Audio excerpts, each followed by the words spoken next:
Top of the evening to you guys, or I guess morning now that it is. This is the final buzzer with DeShaun, Tate. Actually, a new show, something I'm trying a little bit different for you guys. Hopefully, it'll bring a little bit of traction and drive a little bit of traffic a little bit. And feel free to go ahead and share along with your friends, family, total strangers, if you will, even enemies, if you will. This being some new basketball content that I decided to put out to just kind of recap the games of the day. And that'll take place every night, Monday through Friday, for Monday through Friday's games, the NBA playoffs. For the duration of it, and 15 minutes, at least 15 minutes after the game's end. So feel free, as you can see at the bottom of the screen there on that ticker, where you can join the show if there's something you want to come on and say, or a way that you've been feeling about some of the games that you've seen on today. Then feel free to kind of chime in, or it could be partially part of some of yesterday's games. So I'm thankful for everybody having a chance to check in. A little bit of an extension from what we do called Tate's Take, where basketball lives. Again, subscribe anywhere you find your favorite podcast: Google Podcasts, iTunes, Apple Podcasts, Spotify, Stitcher, Red Circle, the whole nine. Make sure that you go and subscribe to the podcast. It's also located on YouTube. Now, I clearly, from what we've seen, if you're looking at today's games, we had two games that now this series is tied for the playoffs. And we had two other games where the same team that won on Monday won on today. So they take a 2-0 series lead. But I want to kind of get started out with the very first one that we've seen of the day today, and that being none other than, we're just going to run this through for a couple of minutes. That being the second seeded out of the East, Toronto Raptors defeated the Brooklyn Nets 104-99 in game 2. A game where we pretty much seen Toronto being that team that, ironically enough, a stat that I actually didn't even know about, and there's quite a few intriguing ones when you start looking at this Toronto Raptors team and how good that they've been all season. And you know what? In fact, I was just texting a buddy of mine earlier, not too long ago, saying Nick Nurse being the getting the NBA Coach of the Year award, which I have absolutely no complaints with, but I have to make sure I do my due diligence and not necessarily apologize, but admit to where I'm wrong. And the same way I can admit to when I'm right is the same way that I can admit to when I'm wrong. I didn't think that Toronto had this in them to where they can keep up throughout this long of a stretch of games throughout the season and then carry it over into the postseason. They entered the season winning like 14 or 15 games in a row. They're the only team in the NBA to lead in every single game this season. If that itself is not impressive enough, how about the guy that kind of is the steering wheel for this team and kind of leads the way for this team, kind of ignites them, if you will, that being Kyle Lowry, a guy who has tallied the most charges in the NBA. How about the fact of their last 40 games, 35-5 in their last 40? I don't know who's the last team to do that, but that's a special team. That's a special stat within itself. I'm not sure we'll ever get to a point where we will see Toronto be threatened in this series. We talked about the backcourt with Kyle Lowry. Another one of the guys is Fred VanVleet. I mean, we saw the job that he did a couple of nights ago. 30 points, hit 8 threes in the game. I don't think that he gets enough credit. Between he and Kyle Lowry, they are probably and arguably the best downhill backcourt in the NBA. And they lack a lot of size in terms of their backcourt in those regards, specifically between those two players. And that's why I have to give them even that much more credit for what they've been able to do thus far and just really being consistent and persistent at it. They were also the only lead that they had, ironically enough. And I think this is where you got to give some credit to Brooklyn. And obviously I'm going to get into Brooklyn here in a second. But Toronto only led going into the fourth quarter for 33 seconds. So while I was the person that said that this is the most boring series, that I think if there's even a such thing, me calling basketball boring in the playoffs, this was the one. And while in some cases they didn't disappoint, the Brooklyn Nets fought. I mean, you start looking at all of the players that are out for the Brooklyn Nets right now.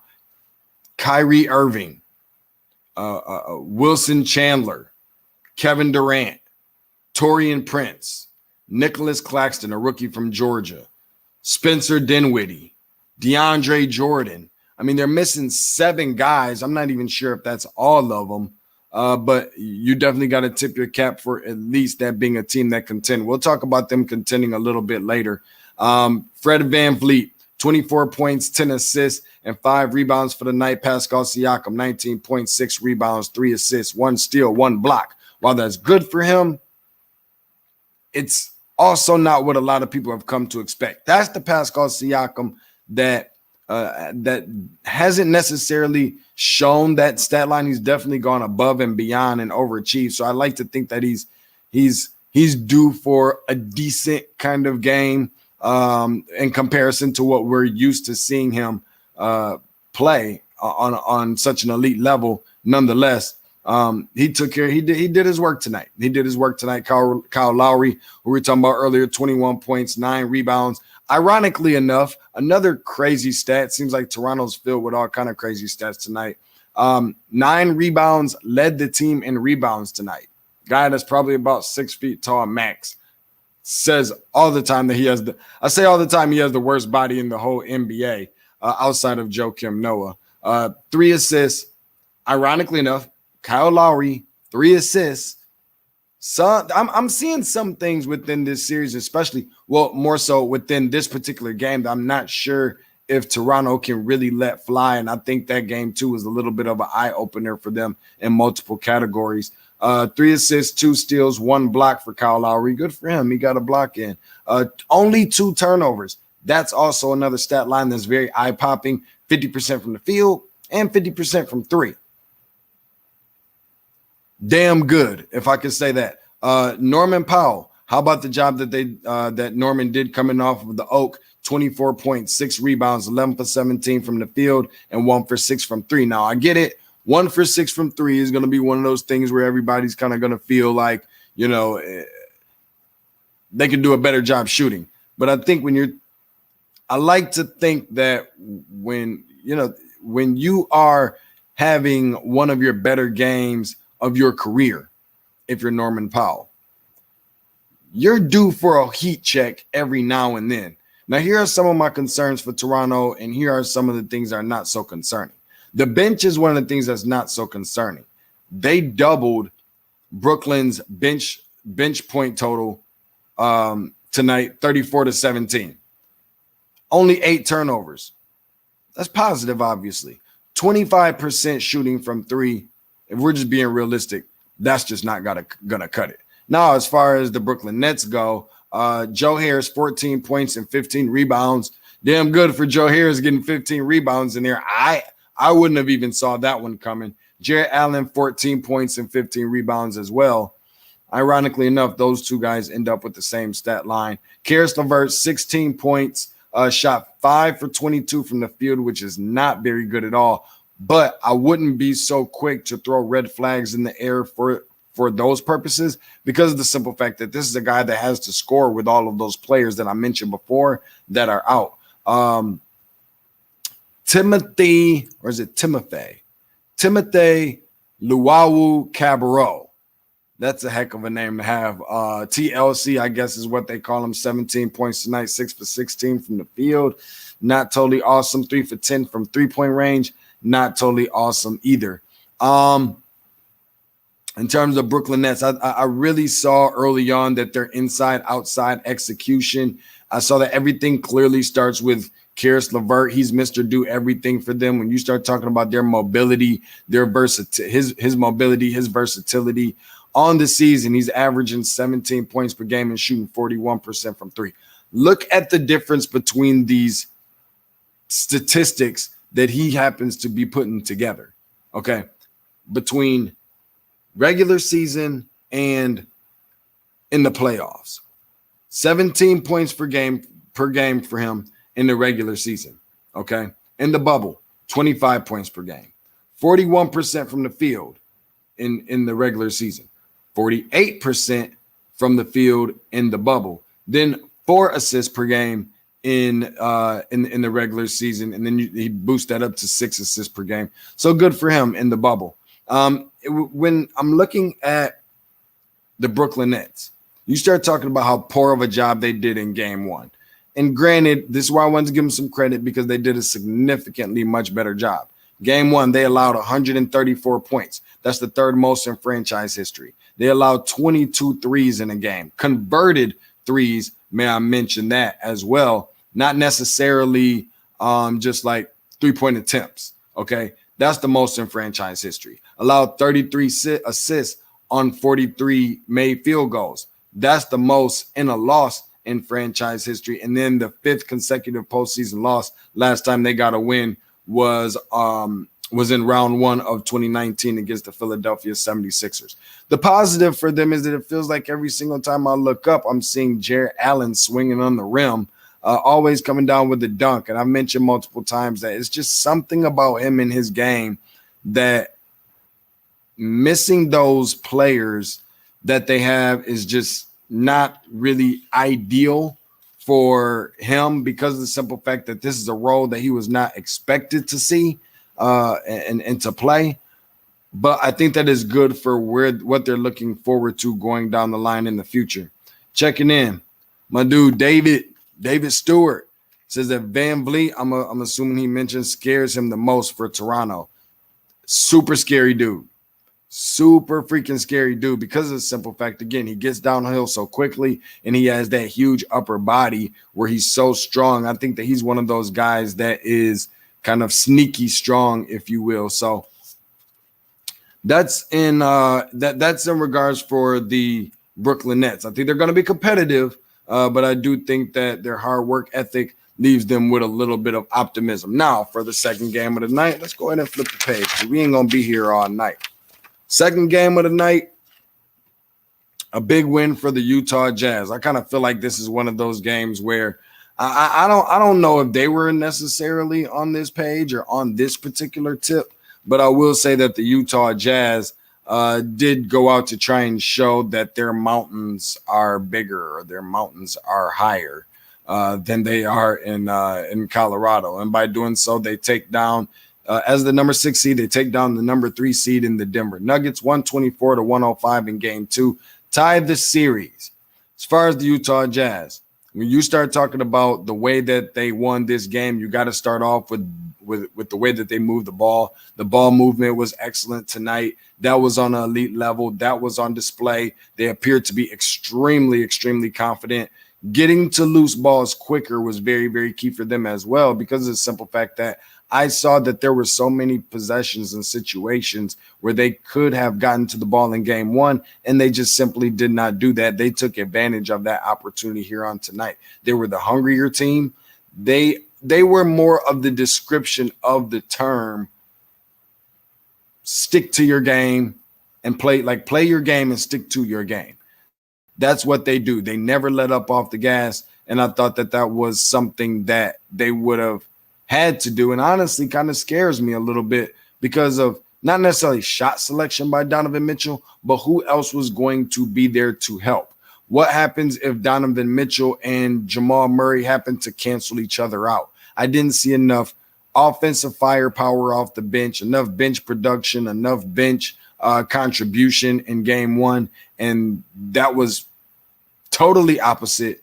Tonight we saw Royce O'Neal. While it's not while it's not necessarily eye-popping statistics, you do have somebody like a Royce O'Neal, 9 points, 7 rebounds, 8 assists. That's pretty good stats, especially for Royce O'Neal in a situation where he's kind of feeling himself. He started getting a little hot. He was making sure that he was playing the defensive end of the basketball, and I think where you have a really nice balance, that kind of creates a little bit of fluidity.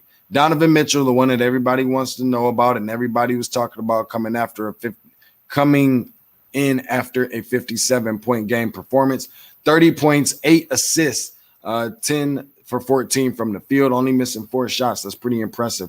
Going 6 for 7 from 3. Six threes in the game for Donovan Mitchell. I mean, he's on some poor man's Damian Lillard stuff right now. And I think that it's even a little disrespectful to call it poor man. But he's got some of his own personal heroics. Now, 2 guys that I mentioned the other night, or last night rather, that I was a little bit curious for when we were going into game 2 on tonight was the job that Joe Ingles and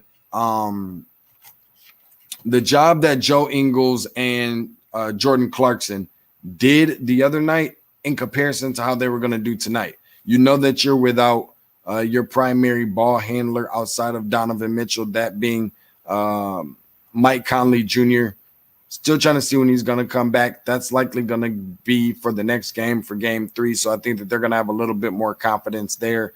Joe Ingles and Jordan Clarkson, check this, okay?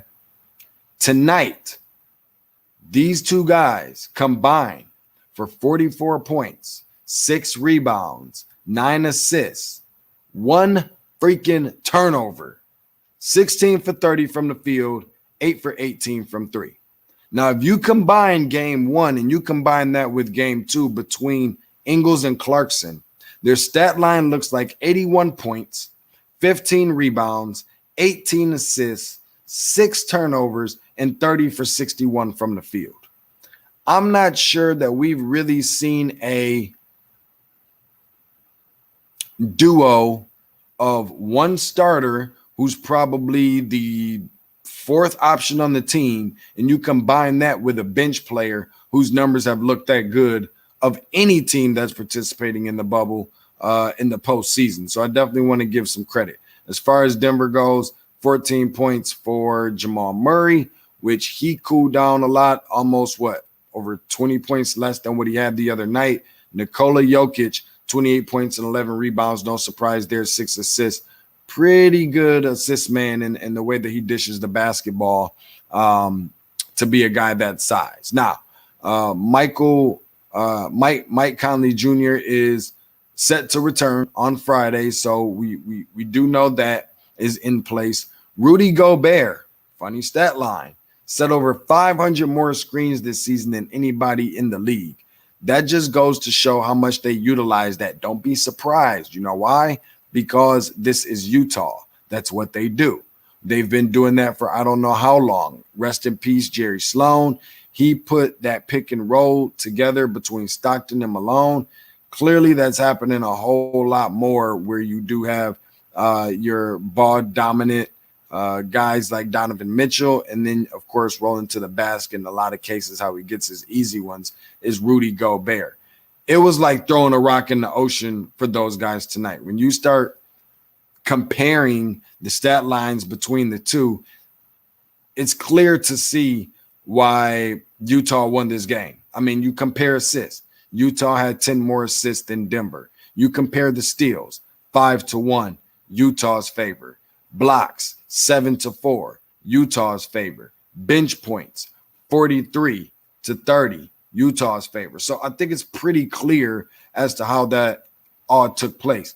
And something else that I did see, when I'm looking at this Denver team and when we start having conversations, especially after the great year that Denver had in last year, I'm talking to people about who they feel like can come out of the West to win the Western Conference and go on to the NBA Finals. Now, not so much this year as last year, but I did hear some different conversations outside of the Lakers and the typical Clippers that Denver was one of those teams. And they're right there in position because they're third, so granted. But I think tonight's vulnerability that we saw is exactly what makes them hard to trust. I can't say that I trust Denver enough. I trust this Lakers team who has not nearly the amount of scorers that Denver has on their roster, a lot more, not just because it's LeBron James and Anthony Davis and whatever, but I just trust them more. One of the big reasons, obviously, is because of LeBron and so forth, but the experience on the team, and they're not just relying on the offensive end of the basketball. So Denver out for them on tonight, Gary Harris and Will Barton. another huge two pieces for this team who's going to be out for the foreseeable future. Not exactly sure when we're going to get Gary Harris back. I think that I saw earlier Will Barton left the bubble, not planning to return. So for defensive purposes, especially on the perimeter, when you have somebody like a Donovan Mitchell, it's going to be key not having those two guys. It's just too much talent, too much offensive firepower sometimes on this Denver team, and not nearly enough defense to go around. I've told people from time and time again, when you're one thing I want you to pay very close attention on and very close attention to is the simple fact that when you start talking about the playoffs, you have to look at this thing different. And it is totally different because of the fact that the way I see it is playoff basketball is different. And I think that's what's making it unpredictable. I'm probably going to say this on every show because of the simple fact that it reminds me of March Madness so much. But playoff basketball slows down the game speed. It's a little bit more of a grind. The possessions become a little bit more critical. The offenses start running a little bit more in half-court sets, and there's not nearly as much transition. So from that standpoint, I think that's also one of the reasons why Utah won tonight, because they have a good balance of getting out into transition and playing half-court basketball. So that's for the second game of the night. Let's flip, boom, boom, to the third game of the night, where we saw the Boston Celtics. They look dominant. I think that everybody can pretty much agree with me on that. The number 3 seed takes down the number 6 seed, Philadelphia 76ers, 128-101 in game 2. Boston now leads the series 2-0. Now, as far as Boston, they were a team that it may have appeared that they came out a little bit sluggish, but I don't think that that was necessarily the case for them. I see it more as the fact that Philly did exactly what they knew they needed to do. They needed to come out and punch Boston in the mouth immediately, and that's what they did, and then fell apart in the second quarter, slowly, and then quickly in the second half. Boston competed like they knew that they were in control the whole game. They knew that they could flip the switch at any moment. That's personally that's what I saw out of Boston. I'm curious to know what some of you guys think.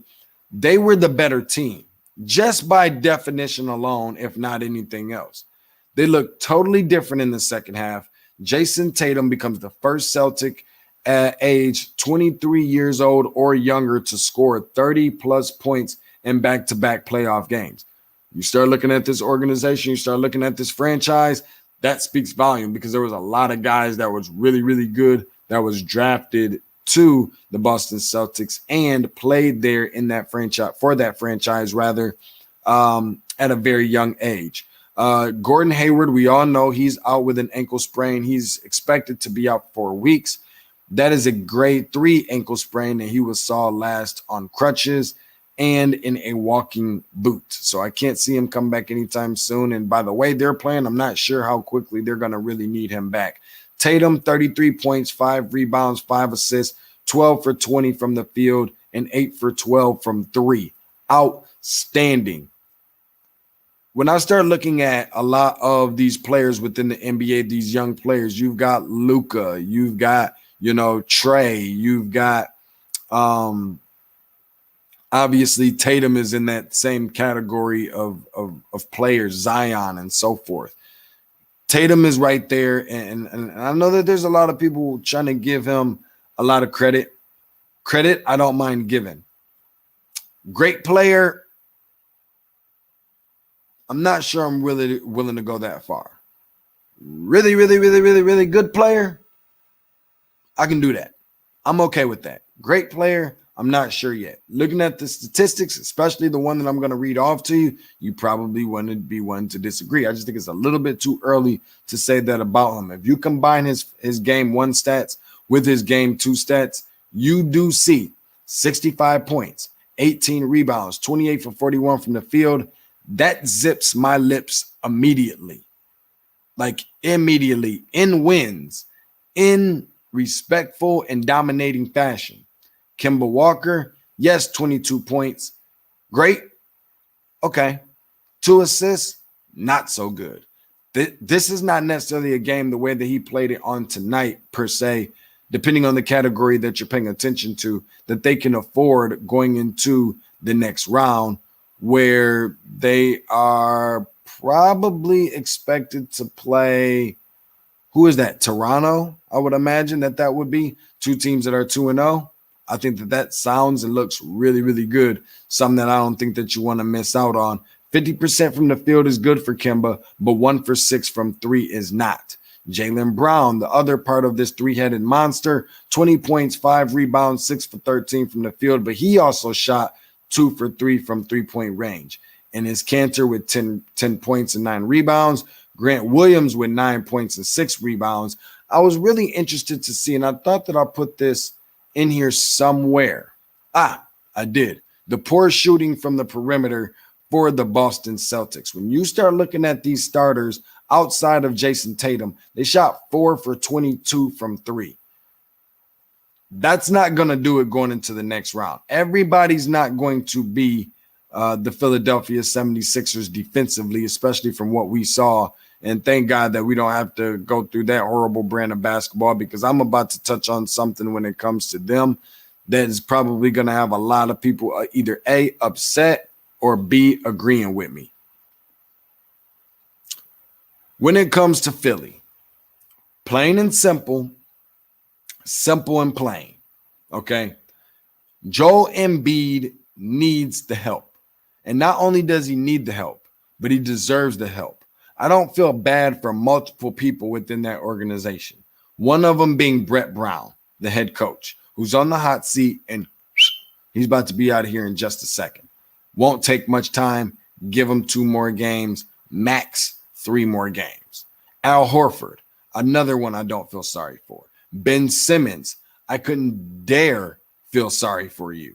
Joel Embiid has been the player that has embraced this process, trust the process that they created. He has embraced that despite being hurt and so forth. He's gone out there and played, even though he took advantage the first year between he and Ben Simmons of an injury situation, or maybe not being ready for the league was more so Ben Simmons than it was Embiid. But playing and coming into the league with a bad back, he stepped in, he stepped forward, but you have to remember he's only one man. So while people are killing him and saying that he's not as dominant, I can't be the person to sign up for that. I can't vouch for that. I think he's doing everything that he can, but he's really only one person, and he really doesn't have a whole lot of help.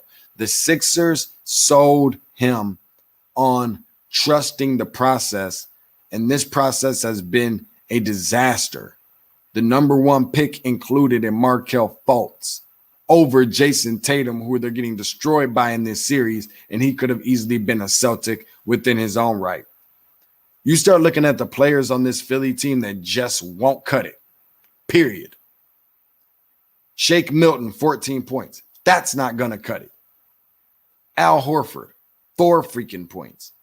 That's not going to cut it. Josh Richardson, 18 points. But Josh Richardson is not going to cut it. For the expectations that this fan base has for this team, after all that they've been through, they don't seem to be getting much further. They actually seem to be taking themselves backwards a little bit.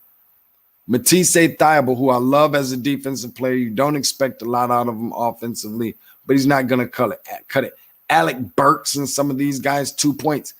Listen, get him the help he needs. And I'm actually under the impression that if a move needs to be made in the front office of the Philadelphia 76ers, again, I'm under the impression. I'm not saying that I agree with it, because I definitely do not. But I think that they would see Joel Embiid out of the door before they see Ben Simmons out. I think that they'll be willing to give Ben Simmons a little bit more of a grace period than they would Joel Embiid if they had to make a decision. I think that we're getting much, much closer to a decision like that having to be made, and ultimately we'll see Joel Embiid flourish in another system or with another team in general. Let me tell you about a guy I'm disappointed in, who I had high expectations for, at least within these first 2 games. He had to have a good game for one of them, okay? By all means, he has to have a good game on Friday, and that's Tobias Harris. I'll explain to you why, because it's frustrating, okay? He has to do more. When Ben Simmons goes out, it's next man up. He is essentially the next man up on this team from a scoring standpoint. That's who he is. That's what he is. And it's frustrating because he has that ability to step into that role. He has that ability to take over games. 13 points, not enough. I feel you on the 11 rebounds. I really do. But 4 for 15 from the field, that's what? Slightly better than 25% from the field. It's disgusting if you're him. Insert excuse here. Ben Simmons. That's what it is. That's what Philly appears to be doing right now, is looking for an excuse. And the very first direction that they're going to look is towards the Ben Simmons injury. Lay off my dude, Joel Embiid. 34 points, 10 rebounds tonight. But the problem is that Philly, honestly and realistically, they look like a mentally defeated team. Let's go on to the last game of the night. The one that we saw most recently. I know a lot of people are talking about it. If you are the LA Clippers, and I'm glad that they got what they deserved, just a little bit, because while I'm not necessarily a Clippers hater, I will say this much. I like Kawhi. I'm not in love with him, but I do like his game.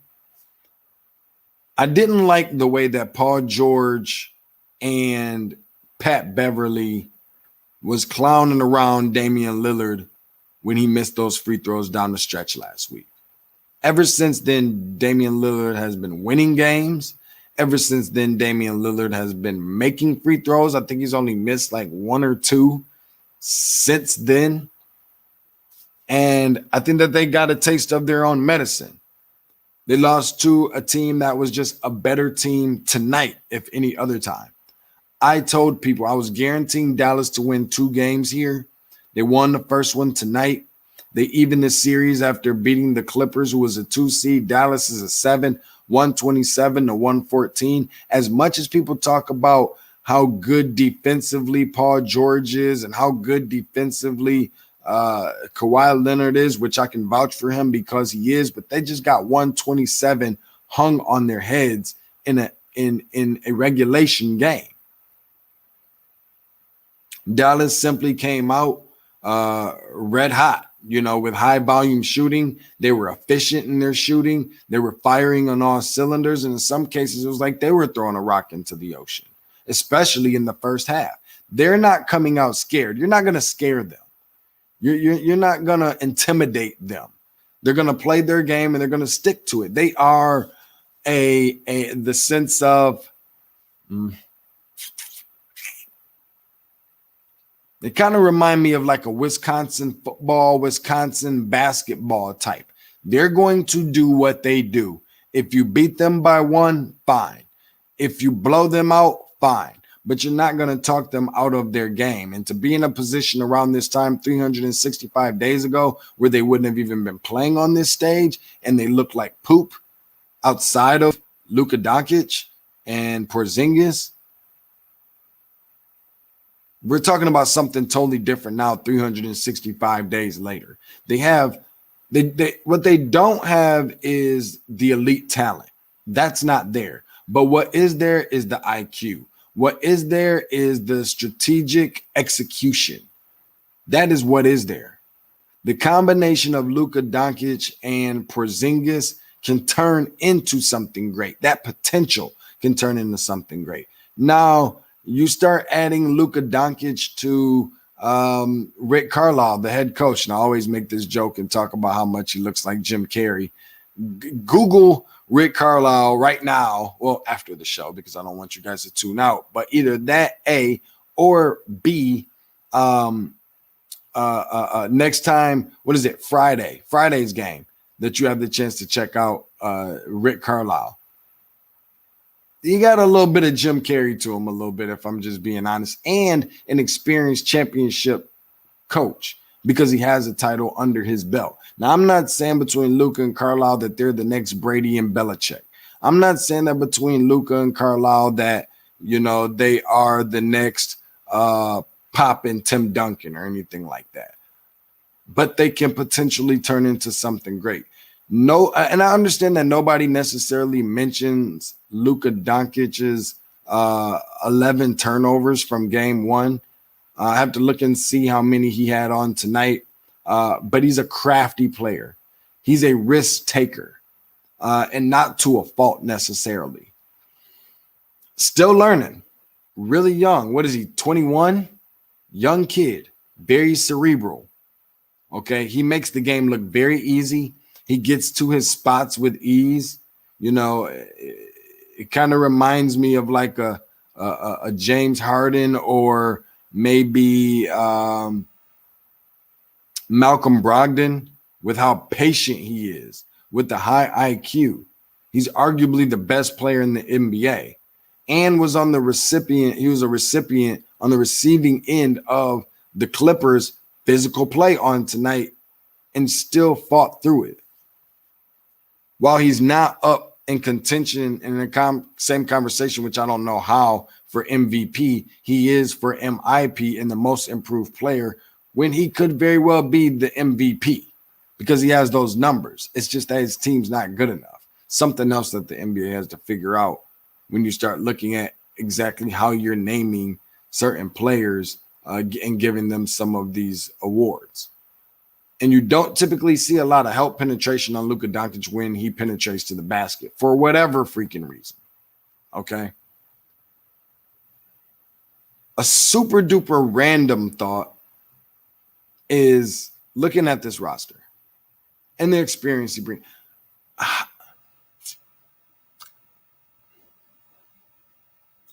How can anyone not love Boban Marjanovic? I don't even know if that's possible. And I know that that's like super duper random, but even he had a good game tonight. You see how he should. He's like 8 feet 12 or something out there.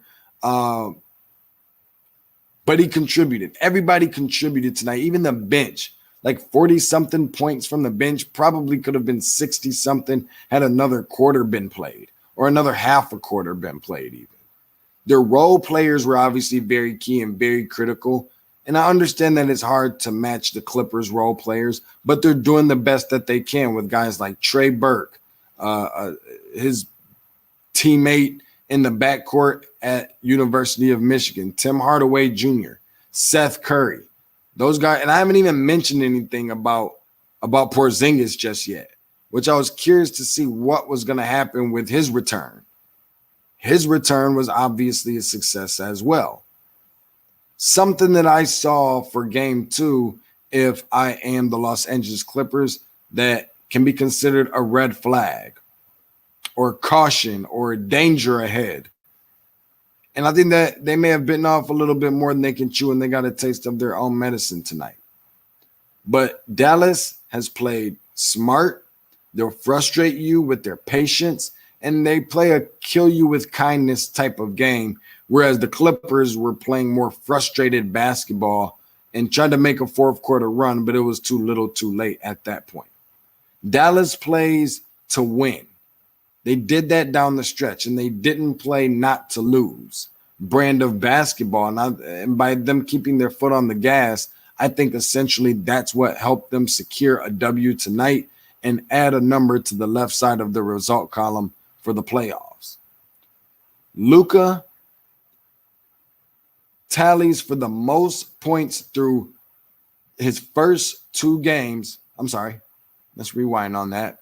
Luka tallies for the most points through the first two playoff games in NBA history than anybody else. I'll read that again, in case some of you missed it the first time. Luka Doncic tallied for the most points through his first two playoff games than anybody else in NBA history with 70. Who is he runner up to? Kareem Abdul-Jabbar with 69 points. Now, in terms of the Los Angeles Clippers, They were a team that got into foul trouble early, especially Paul George, who had 3 in the first half. That was something that they couldn't afford, and I think that that's ultimately what assisted them in digging themselves into a hole, so to speak. Pat Beverly was out with a calf injury. They really need him back. I'm interested to see that matchup between him and Luka Doncic again. I got to see this for a whole series because you got arguably the most strategic, or trying to figure out the word I really want to use here, but arguably the smartest offensive player between he and James Harden against probably what most people would consider to be the most tumultuous and stifling defender, especially on the perimeter, in the entire NBA. I think it's okay to say that. But they didn't have enough firepower offensively down the stretch. And how long will it take for Montrezl Harrell, who shot terribly from the line tonight, to kind of, I guess, get back into the swing of things? We know that he hasn't really played any games in the bubble for the regular season. I wanted to mention one guy on this Clippers team that's going to close us out here on the final buzzer with DeShaun Tate, that I thought should have been getting a little bit more time and could have definitely helped them, the Clippers, out. And that's Joakim Noah. I thought it was a beautiful acquisition by going out and getting him as late in the season as they did. He's physical. He's fearless. He can frustrate Porzingis perhaps on some occasions. His verbal leadership, he's a veteran, he's experienced. He's a body for this team, and he can help set the tone. And I think that that's what they were missing leading all the way up until some little garbage minutes at the tail end of the game. But he brings energy that not a lot of people can match. He sacrifices his body on a regular basis. He does the dirty work. He creates those second chance points, rebounding, defense, all of those things. I like to see him on Friday night, and hopefully, between he and Pat Beverly, this thing could look totally different. But what Luka's on right now, I don't know what kind of crack he's on, but he's on something. And if the Clippers don't want to be in the same situation as what the Lakers are looking at right now, Milwaukee is looking at right now, I mean, think about it. Those are the 3 teams, if I'm not mistaken, that had the best records in the whole NBA, that all have losses early under their belt in the playoffs. The Bucks, the Lakers, and the Clippers. Go figure. I'll leave it off there on that note. Be sure to check out the podcast. Follow along on social media, on Twitter as well as on Instagram, at Tate's Take Hoops, TATESTAKEHOOPS, hashtag where basketball lives. Again, this is just an extension of that. You can check this particular show out called The Final Buzzer with DeShaun Tate every night. You can see it there on the bottom. Every night, at least 15 minutes after the last NBA playoff game concludes. So we'll be back trying to do this thing again on Friday night. We're going to give it a little bit of a teeny tiny rest on tomorrow night after the Lakers and Blazers game 2. But we will be back in the swing of things, if you will, for Friday night as well. Also, be sure to subscribe anywhere that you find your favorite podcast. That being Stitcher, Red Circle, iTunes, Google Podcasts, Spotify, the whole 9. You can find the information there. And we got Jeff Goodman coming up. We know the lottery's tomorrow. Jeff Goodman's going to be coming up on Monday from the stadium. We've also got Nick Hamilton, who's going to be coming on Saturday morning, talking a little bit about these two LA teams between the Clippers and the Lakers, previewing and recap. Van Tate's going to be coming on out of New Mexico. So we got some really, really interesting stuff that's going to be taking place between college and NBA on Tate's Take, where basketball lives. See you guys somewhere around the next, I don't know, maybe 48 hours or so. Make sure you tell a friend and a family member to subscribe to the podcast. Until then, in a minute.